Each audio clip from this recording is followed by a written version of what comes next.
14 अगस्त 1947। अंधेरी रात, तेज बारिश और हवा में बेचैनी घुली थी। पूरा भारत जाग रहा था एक नए सूरज का स्वागत करने के लिए। लेकिन यह वही रात थी जिसने लाखों लोगों की जिंदगी को अंधकार में धकेल दिया। नई दिल्ली, पंडित जवाहरलाल नेहरू अपने आवास में बैठे हुए थे। उनके साथ इंदिरा गांधी और पद्मजा नायडू भी मौजूद थीं। नेहरू जी अपने ऐतिहासिक भाषण के अंतिम शब्द चुन रहे थे।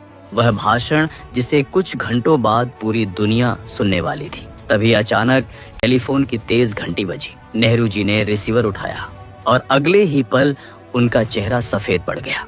आंखें भर आईं, उंगलियां कांपने लगी। फोन पर मिली खबर ने मानो उनके दिल को चीर दिया था, क्योंकि उसी समय जब भारत आजादी का जश्न मनाने की तैयारी कर रहा था, लाहौर जल रहा था। हिंदू और सिख इलाकों की पानी सप्लाई काट दी गई थी। लोग बूंद बूंद पानी को तरस रहे थे। जो घरों से बाहर निकलता वापस नहीं लौटता। दंगा, खून, आग और मौत, हर तरफ दहशत का साया था। नेहरू ने रिसीवर धीरे से रखा और इंदिरा गांधी से रोते हुए कहा, मैं राष्ट्र को कैसे बताऊं कि आज मैं खुश हूं, जबकि मेरा लाहौर खून में डूबा है। लेकिन देश के करोड़ों लोग संसद के सेंट्रल हॉल में अपनी उम्मीदें टिकाए बैठे थे। और ठीक 11:55 नेहरू उठे और उन्होंने दुनिया के सबसे भावुक भाषणों में से एक दिया।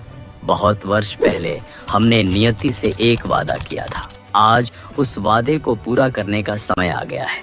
तालियां गूंजी, आजादी का शंखनाद हुआ, झंडा लहराया। पर उसी क्षण सीमा पर खून की नदियां बह रही थीं। ब्रिटिश राज के अंत का फैसला 1947 की शुरुआत में ही हो चुका था। प्रधानमंत्री क्लेमेंट एटली ने घोषणा की, भारत अब एक नहीं रह सकता, विभाजन ही समाधान है। और फिर अखंड भारत के नक्शे पर एक लकीर खींच दी गई, जो बाद में लाखों लोगों के शरीरों से होकर गुजरी।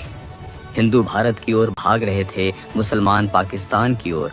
हर तरफ खून, चीखें और लाशें। ट्रेनों को मौत की ट्रेनें कहा जाने लगा। जो ट्रेनें अमृतसर और लाहौर के बीच चलती थीं, अक्सर खाली नहीं बल्कि लाशों से भरी मिलती थी। 13 अगस्त को पाकिस्तान से चली एक ट्रेन जब अमृतसर पहुंची, स्टेशन पर सन्नाटा छा गया। पूरी ट्रेन में एक भी इंसान जिंदा नहीं था। एक एक बोगी लहूलुहान लाशों से ठसाठस भरी थी। 14 अगस्त की रात, बारिश, अंधेरा और कत्लेआम। लोग घर नहीं, अपनों के शव ढूंढ रहे थे। 15 अगस्त की सुबह जब लाल किले पर तिरंगा लहरा रहा था, तब उसी समय लाखों परिवार रो रहे थे, अपने खोए बच्चों, खोए माता पिता और टूटे सपनों के लिए। करीब 20 लाख लोग बंटवारे की आग में जलकर मर गए और 1,50,00,000 से ज्यादा लोग हमेशा के लिए शरणार्थी बन गए। इस खून का दोष किसी एक धर्म पर नहीं लगाया जा सकता। आम लोग सदियों से साथ रहते आए थे। नफरत का जहर अंग्रेजों और कुछ स्वार्थी नेताओं की देन था। लेकिन विडंबना देखिए, जिन अंग्रेजों ने नेतृत्व की आड़ में सबसे बड़ा धोखा दिया, जब वे 1948 में भारत छोड़ गए, तो उनका सम्मान के साथ विदाई समारोह हुआ। दोस्तों, यह इतिहास सिर्फ पढ़ने के लिए नहीं, समझने के लिए है। आज भी जब 14 अगस्त की तारीख आती है, विभाजन के जख्म फिर हरे हो जाते हैं। और ऐसी ही अनसुनी ऐतिहासिक कहानियां सुनने के लिए